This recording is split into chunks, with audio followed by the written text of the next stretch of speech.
For this next shot, we're going to demonstrate an arterial blood gas, as you would do in an exam. There are some dummies which can simulate this sort of procedure. To do an arterial blood gas, you obviously need the patient's consent, and one of the things you need to do is to check that the patient's got adequate blood supply in the hand before you think about doing the procedure. So one of the tests you can do is just palpate the radial artery. It's easily palpable there. You can also palpate the ulnar artery. And there's something called an Allen's test where, Ben, can you just clench your fist very tightly for me? Clench tightly, tightly, tightly, and just open your fist out for me.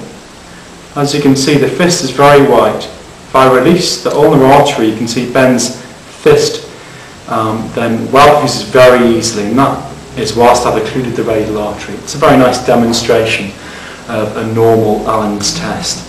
That means that essentially it's got a good collateral ulnar blood supply. There's a small risk of less than 1 in 1,000 of causing damage to the radial artery while doing any procedures, such as an arterial blood gas or putting an arterial line in, for example. Okay, so to do the procedure, what we need to do is firstly just clean an area of skin.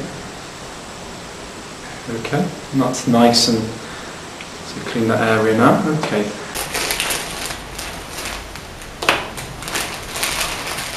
This is the blood gas itself. They come in lots of different forms. This one's pre-filled with heparin, so I'm going to squirt the heparin out and then attach it to the needle that comes in with a blood gas kit. As so. Okay. Again, I'm just going to palpate the area that I'm going to go in. And using your fingers, you need to just palpate the maximum area of blood flow from the artery. Now, the easy thing to remember is that you should really try and palpate the absolute tip of the pulsation so you can get right in the middle. So in this situation, you could feel sort of from the side, but what I'm doing is actually pressing vertically downwards to feel the exact point of maximal pulsation. Okay. So I've got that point just there. And I'm just going to clean the area. I'm not going to put my fingers around the site that the needle is going to go into. I'm just going to palpate near the artery site. Now, whilst I'm palpating the radial artery, I don't want to press too hard. If I press too hard, I'll actually occlude the artery, and then you won't be able to do the blood gas test. So I'm going to press actually quite lightly to localise the radial artery. I'm actually going to hold the blood gas a little bit like a pencil, as you can see.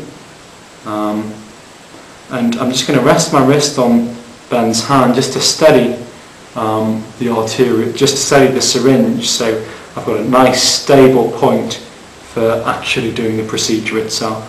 So palpating gently over the artery, and you know you're in the artery when you see the actual flashback, and this is a self-filling blood gas syringe, and you should see quite nice in just a second. So I'm going to do this at 45 degrees, and I'm going to check my angle. I'm going to go into the skin perpendicular at 90 degrees.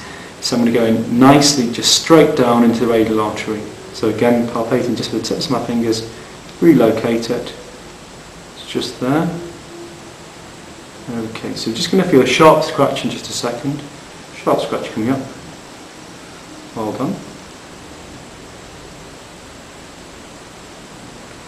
Now what I've done here is I've gone just to the, I think I've probably gone just to the left of the radial artery, so I'm just going to withdraw the syringe and just aim in a slightly different angle towards the artery.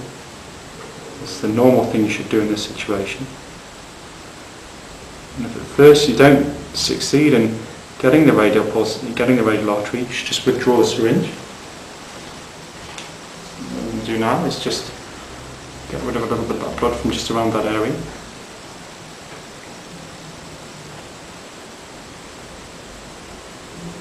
Just relocate.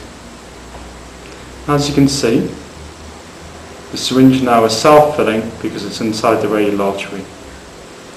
And the syringe will just fill up slowly. So With this procedure, as you